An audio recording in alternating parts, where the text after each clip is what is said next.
What's a stupid life hack that actually worked out? Story 1. Moved to another state and wanted to attend the state university. You had to live in state for a year before they would consider you a resident. The tuition was a lot more for non-residents.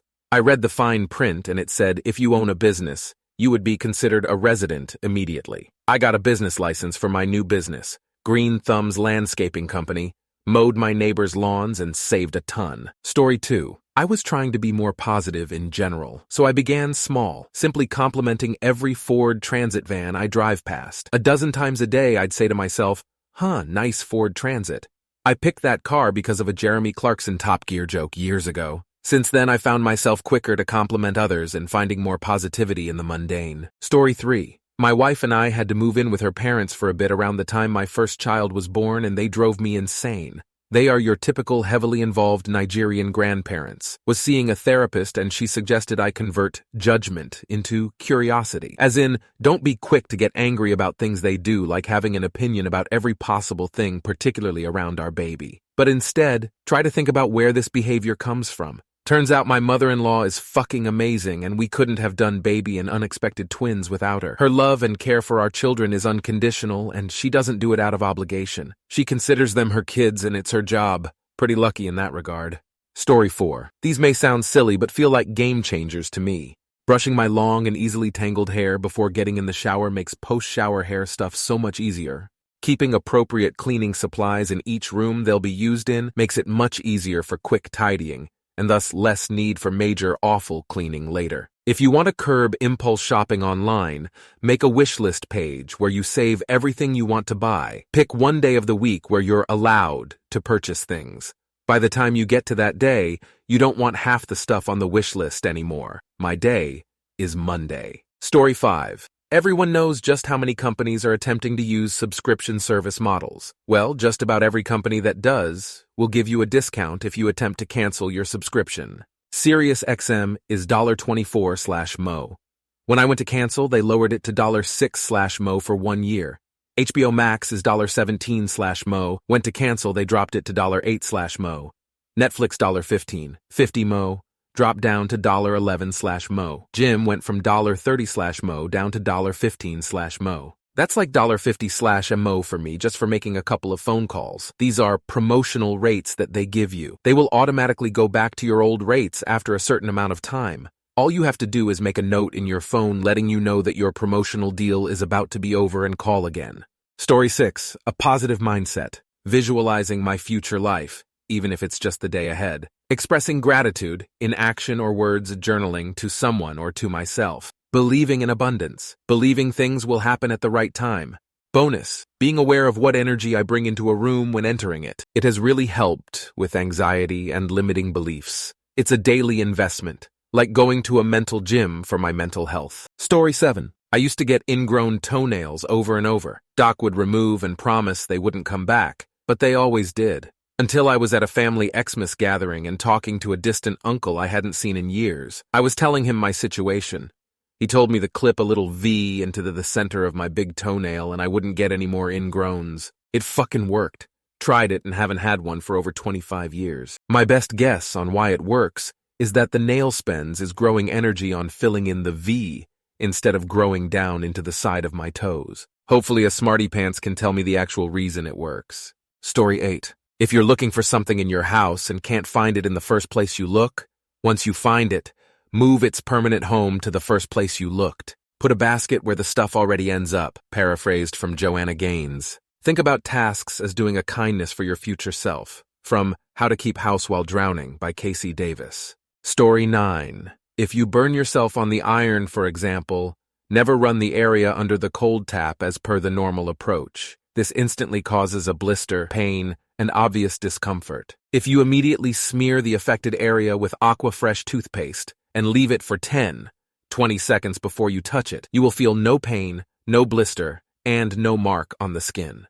I used to carry a small tube permanently in my daughter's changing bag when she was young, just in case. When I was shown this, I was in the company of a chap who developed anti-rejection drugs for transplant recipients, and he had absolutely no idea why it worked, but it does. Story 10. For college, these were my 3 moving hacks, but can be applied to any situation where you have to move. Use as few boxes as possible. Got suitcases? Use them. Duffel bags? Throw some shoes in there. Storage tubs? Great. I even used suit bags to carry clothes and stuffed animals at the same time. Very simple, but just leave your things on the hanger, fold them and shove them in a suitcase. Saves the trouble of taking them off and putting them on. Just remove from the suitcase and hang. I also saw a good hack elsewhere where you just wrap trash bags on your hanging clothes and tie it off at the top, leaving the hanger hooks poking out. Basically a quick and temporary suit bag. And if they don't rip, you can use them at your new place immediately, or just have them around to collect any trash from moving. Don't bother with bubble wrap or cardboard for fragile items. Keep them layered between soft things like towels and blankets instead. Prevents waste and saves space when packing. Story 11. Waiting.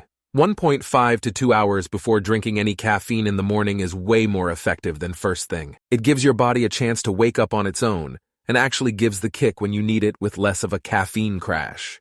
There is some actual science to it. Your body clears adenosine, what makes you feel tired, when sleeping, but it takes some time to fully clear out the remainder after waking. Immediate caffeine doesn't allow this clearance, which leads to the crash later. Story 12. For college students.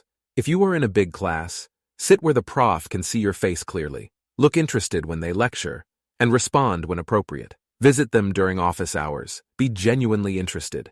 This brings amazing benefits. The prof is spending their time and energy trying to engage with their students, and in most cases, they get nothing back. It's exhausting and frustrating. By becoming known to them and responding to their efforts, they will think of you when any perks become available. During college, I got to assist one professor in her lab and became a TA in 4 courses. I got excused for a final, got a paid part-time department job, and got a terrific internship. Try this, it's worth your time. HTH. Story 13. Oh boy, I don't know if mine is still applicable, but in university, about 20 years ago, a big consulting firm was conducting interviews on campus to recruit. You submit your resume, and if you're selected, they'd invite you in for an in-person interview on campus. I wasn't selected. My dad said, why not just put on a suit and show up and tell them how eager you are for the job? I kind of rolled my eyes but had nothing better to do, so I did. And the interviewer was like, you're not on the list. Oh well, come on in, I can squeeze you in. Ended up crushing the interview, then the next one, and eventually got the job offer, which I didn't end up taking, but that's another story. Story 14.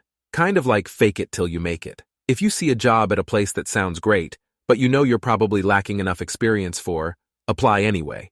Many places have multiple recruitment processes running at the same time, but advertise the more senior roles first. You'll be competing with fewer people and get ahead of the pack. If they like the sound of you, they'll reach out and see if you're interested in other roles with them. Plus, the pressure is off, so you'll probably write a better application and be more natural in the interview since you have nothing to lose. That's how I got my first high-paying job. I landed an interview knowing an existing staff member was in line for the role.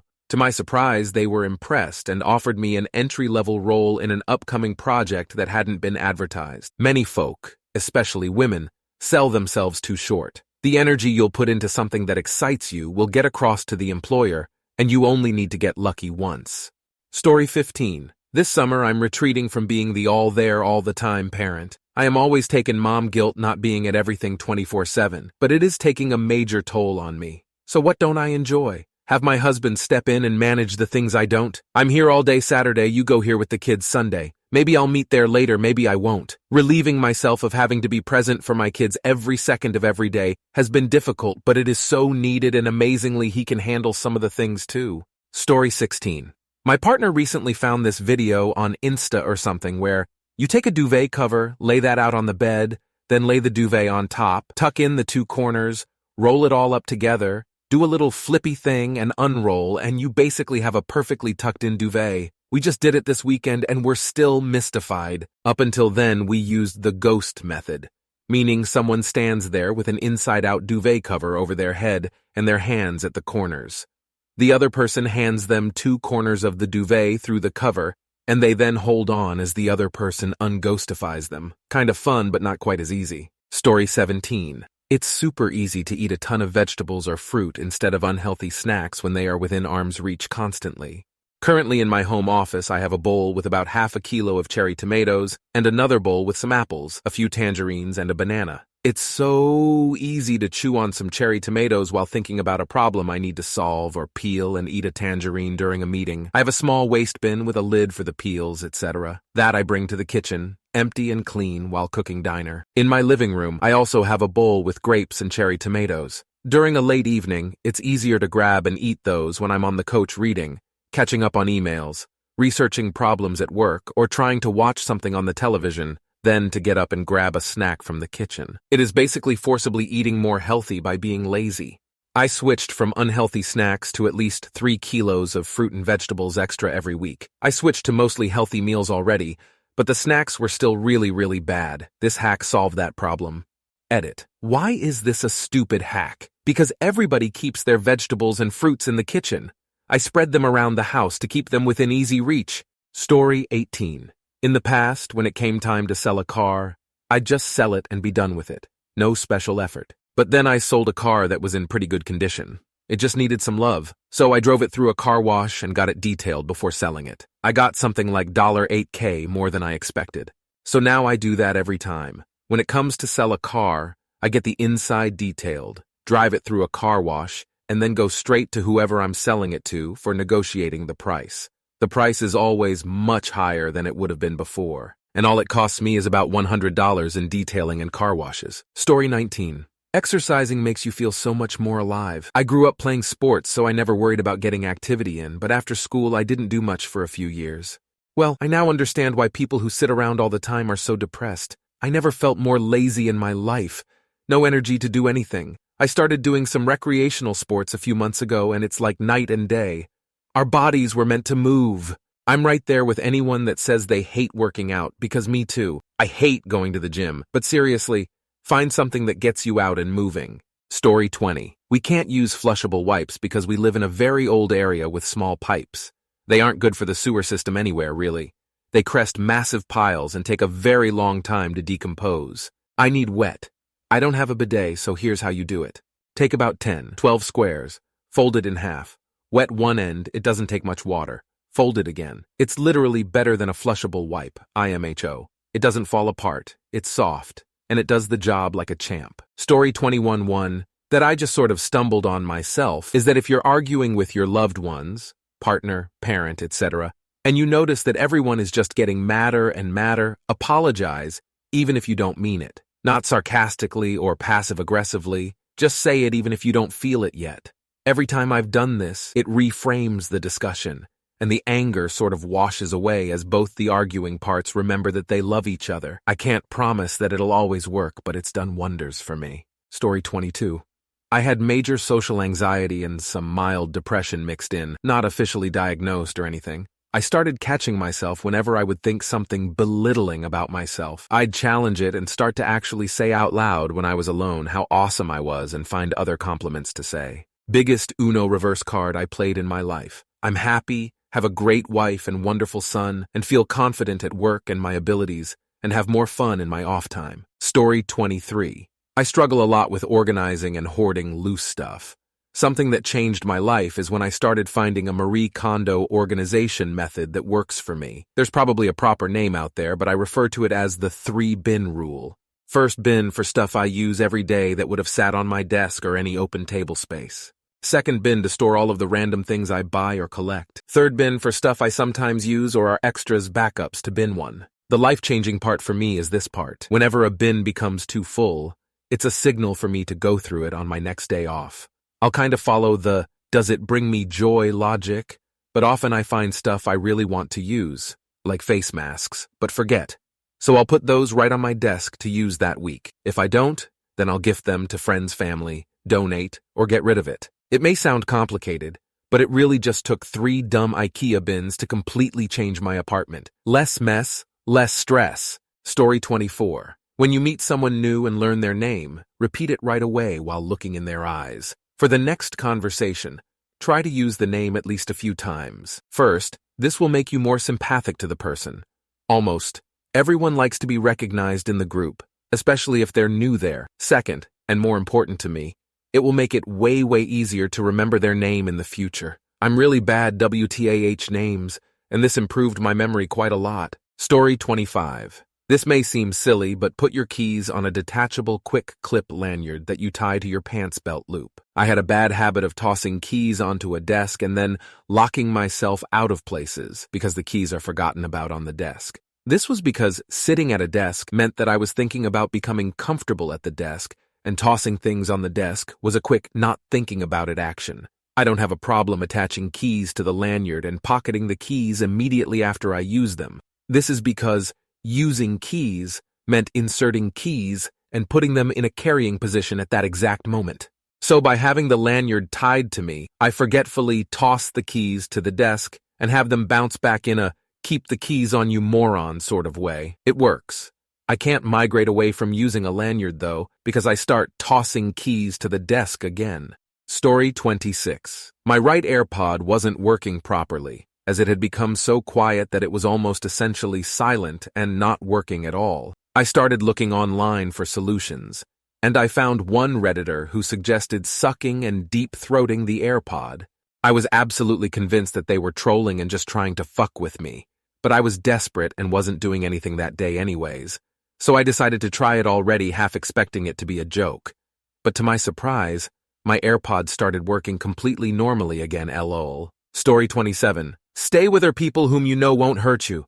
Biggest life hack. All these apps, Twitter, Reddit, blah blah, won't make sense if you're hurt from inside. The only healers are people. I went through a very exhaustive phase in life. For 8 years, a guy only used and abused me, threatened me to control me. I regret wasting so much of my time in a place where I was not valued, loved, or cared for. He just wanted to use me for a good time on trips. Used me when he was low and discarded me when things worked for him. Not once or twice, it was a pattern for 8 long years. Last in 2022, he lost his work. Just before that, he was high and discarded me. When he lost his work, he came back. Same pattern all across. I don't care if he used me. But when a person has another human to him, her, for 8 long years, and you don't do justice or show your loyalty and bloody stay busy and thinking about yourself, makes me think the guy is a devil and living example of Iblis. Anyways, don't even want to think about him. Have him blocked all across and his number deleted from all places. One life hack, people will show their true colors in the first year of relationship. I saw all of this in first year. Give up on them until it's too late. A real life hack, not stupid one. Also know that God up there is watching everything, and eyes will stare in horror once God does justice.